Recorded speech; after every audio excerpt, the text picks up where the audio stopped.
Hello friends, आज के video में हम 6 जुलाई से लेके 10 जुलाई तक के छत्तीसगढ़ के करंट अफेयर्स के बारे में डिस्कशन करेंगे। ठीक है, तो 6 जुलाई से 10 जुलाई के बीच में हमारा जो सबसे पहला टॉपिक है वो है कि श्री त्रिभुवनेश्वर शरण सिंहदेव जो है वो छत्तीसगढ़ के उप मुख्यमंत्री के रूप में नियुक्त हुए हैं। जी बिल्कुल, छत्तीसगढ़ के नए उप मुख्यमंत्री जी का नाम है श्री त्रिभुवनेश्वर शरण सिंहदेव, जिन्हें जनरली हम टीएस सिंहदेव जी के नाम से जानते हैं और वे बाबा के नाम से जनता में लोकप्रिय हैं। ठीक है, तो इनका जो चयन है वो इनकी नियुक्ति कब हुई है? 6 जुलाई 2023 को हुई है। विशेष क्या है कि ये छत्तीसगढ़ के पहले उप मुख्यमंत्री हैं और ये सरगुजा राजघराने के 118वें राजा हैं और छत्तीसगढ़ विधानसभा के सबसे अमीर सदस्य ये रहे हैं। ठीक है, अब हम देखते हैं कि इनके पास कौन कौन से विभाग हैं। तो इनके पास शुरुआत में 5 विभाग थे। जब 2018 में इनकी पार्टी जो है वो चुनाव जीती तब इनके पास 5 विभाग थे। पंचायत विभाग, पंचायत और ग्रामीण विकास, स्वास्थ्य व परिवार कल्याण मंत्रालय, चिकित्सा विभाग, 20 सूत्रीय कार्यक्रम कार्यान्वयन और वाणिज्यिक कर का विभाग। लेकिन कुछ कारणों से इन्होंने पंचायत व ग्रामीण विकास विभाग से इस्तीफा दे दिया था और इनके पास 4 विभाग थे। लेकिन अभी 16 या 17 तारीख की जो न्यूज आई है उसके अनुसार इनके पास पुनः एक 5वां विभाग जो कि ऊर्जा विभाग है वो आ गया है। तो इस प्रकार अब टीएस सिंहदेव जी के पास पुनः 5 विभाग है और वो 5 विभाग हैं ऊर्जा विभाग, स्वास्थ्य व परिवार कल्याण मंत्रालय विभाग, चिकित्सा विभाग, 20 सूत्रीय कार्यक्रम कार्यान्वयन और वाणिज्यिक कर जीएसटी का विभाग। ठीक है, अब हमारा जो अगला न्यूज है या जो अगला टॉपिक है वो है राज्य स्तर पर सुघ्घर पढ़वैया का परिणाम घोषित। ठीक है, तो सुघ्घर पढ़वैया जो है वो एक योजना है जिसके द्वारा स्कूलों को स्व आकलन का मौका दिया जाता है और ये एक प्रतियोगिता के फॉर्म में होती है ताकि जो विद्यालय है वो अपने आप से कंपटीशन करे और अपना स्तर उत्कृष्ट बनाए। ठीक है, तो इस वर्ष जो प्रतियोगिता हुई तो उसमें गोल्ड मेडल किसे मिला? प्राथमिक शाला गोलागुड़ा जिला सुकमा को। क्यों मिला? क्योंकि उसने इस कार्यक्रम में 85% से अधिक अंक प्राप्त किया। और सिल्वर मेडल मिला है बालक आश्रम झापरा, वो भी जिला सुकमा को, जिसने 80% से अधिक अंक जो है वो प्राप्त किया है। अब इस योजना के तहत जो प्रोत्साहन राशि है वो मिला है गोल्ड मेडल प्राप्त करने वाले को 50,000 रुपए और प्रशस्ति पत्र, और सिल्वर मेडल जिन्हें मिला है उन्हें 25,000 रुपए और प्रशस्ति पत्र जो है वो मिलेगा। ये कब मिलेगा? 15 अगस्त या 26 जनवरी अर्थात की स्वतंत्रता दिवस समारोह या फिर गणतंत्र दिवस समारोह के अवसर पर ये पुरस्कार जो है वो इन्हें प्रदान किया जाएगा।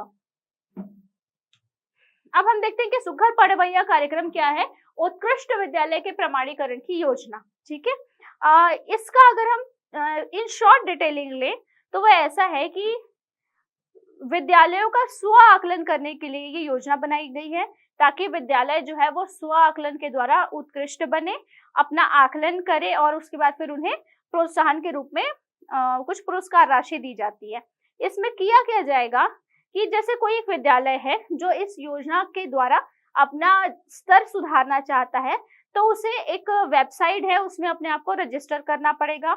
जैसे ही ये रजिस्टर करेगा फिर इसे एक कार्यक्रम दिया जाएगा, कुछ पैमाने दिए जाएंगे जिसपे उन्हें अपना स्तर सुधारना होगा। इस कार्यक्रम की सबसे अच्छी बात यह है कि शिक्षक और छात्र जो है वो सम्मिलित रूप से इसमें शामिल होंगे। ठीक है, तो जैसे ही कार्यक्रम दिया जाएगा विद्यालय उसे देखेगा और अपने छात्रों को उस पैमानों पर उचित रूप से प्रशिक्षित करेगा।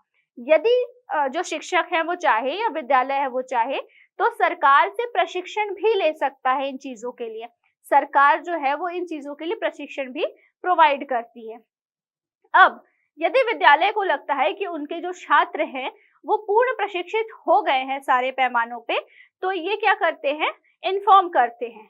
जैसे ही इंफॉर्मेशन आती है तो एक थर्ड पार्टी जो होती है वो जो कुछ लोगों का, कुछ बुद्धिमान लोगों का या एक अच्छे प्रवर्ग का ग्रुप होता है, वो उनके स्कूल विजिट करने आती है और सारे पैमानों पे उनकी परीक्षा लेती है और उनके परफॉर्मेंस के आधार पर या प्रदर्शन के आधार पर उन्हें कैटेगराइज किया जाता है, जैसे प्लेटिनम, गोल्ड, सिल्वर, ठीक है।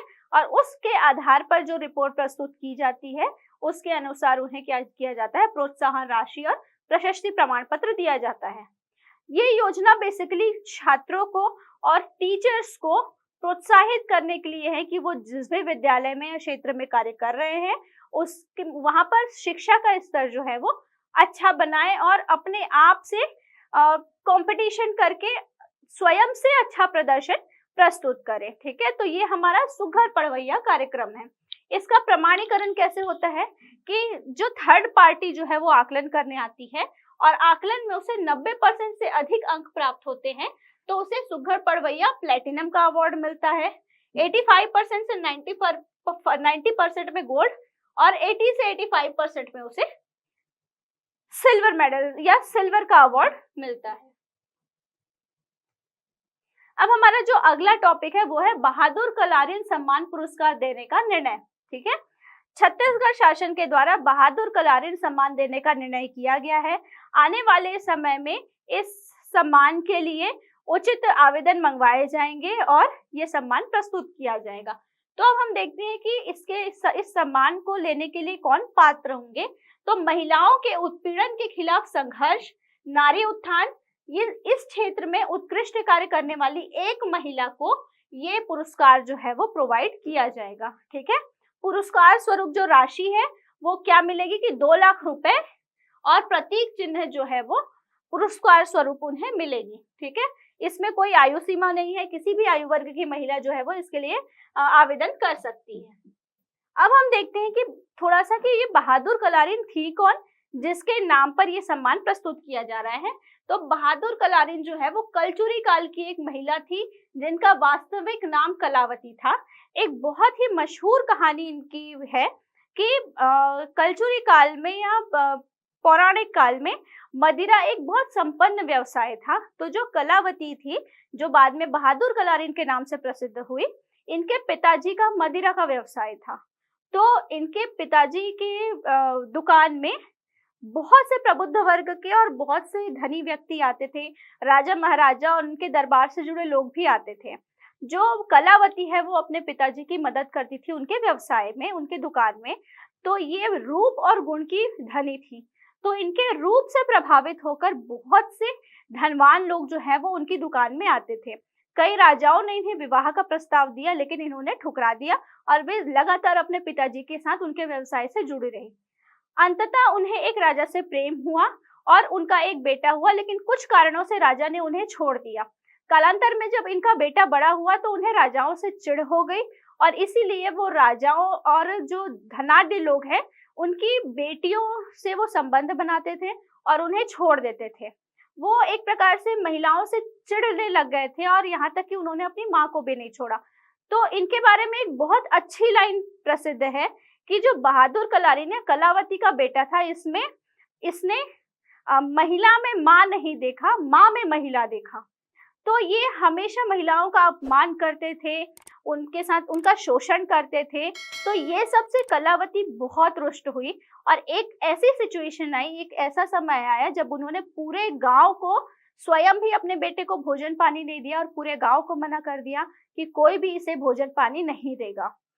फाइनली फिर भी जब वो नहीं सुधरे तो कलावती ने अपने बेटे को, जब उनका बेटा आया और बोला कि माँ मुझे प्यास लग रही है, तो अपने बेटे को बुलाया और बोला चलो मैं तुम्हें कुएं से पानी पिलाती हूँ।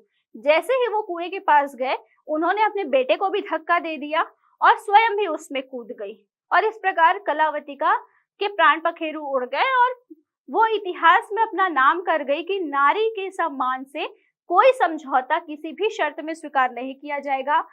वो व्यक्ति चाहे उसका बेटा ही क्यों ना हो, अगर वो किसी नारी का अपमान करेगा तो वो दंड का अधिकारी होगा। इस बात को कलावती ने प्रूफ किया और अपने और अन्य नारियों के सम्मान में उन्होंने अपने प्राण त्याग दिए। तो उनके इस बलिदान के कारण ही उनको याद करते हुए ये सम्मान का शुभारंभ छत्तीसगढ़ सरकार के द्वारा किया गया है, ठीक है। बहादुर कलारीन जी का जो स्मारक है वो कहाँ है?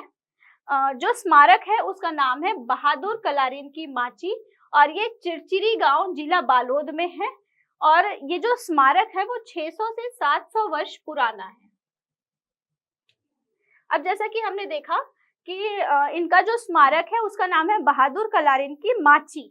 तो माची क्या होता है कि एक लंबा मंच होता है, लंबी लकड़ियों और खंभों की वह रचना जिसके आधार पर कोई भी भारी चीज जो है वो ठहराइए रखी जाती है। ठीक है, बहादुर कलारीन की ये गाथा बहुत प्रसिद्ध है और इसका मंचन जो है वो विश्व प्रसिद्ध हबीब तनवीर जी ने भी अपने मंच में किया है। जो इन्होंने लोक कथा के रूप में प्रस्तुति दी है मंच में, उसका नाम रहा है बहादुर कलारीन। और इनकी जो प्रस्तुति है उसमें मुख्य भूमिका निभाई है फिदाबाई ने।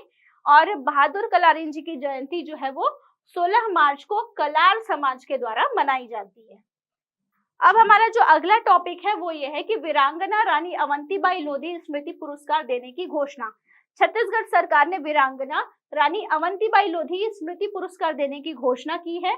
और इसकी पात्रता क्या होगी कि छत्तीसगढ़ राज्य की वो महिला जो वीरता, शौर्य, साहस और महिलाओं में आत्मबल सशक्त करने के क्षेत्र में उत्कृष्ट कार्य कर रही है, अपना योगदान दे रही है, उसे वीरांगना रानी अवंतीबाई लोधी स्मृति पुरस्कार से नवाजा जाएगा।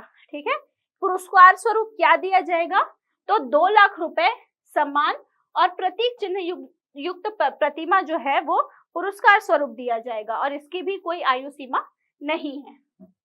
अब हम देखते हैं कुछ छोटी छोटी बातें रानी अवंतीबाई जी के बारे में। तो इनका जन्म जो है वो मनकेड़ी, जिला सिवनी, एमपी में हुआ था। मध्य प्रदेश में इनका जन्म हुआ था। इनका मृत्यु स्थल भी मध्य प्रदेश के देवहारगढ़ में है।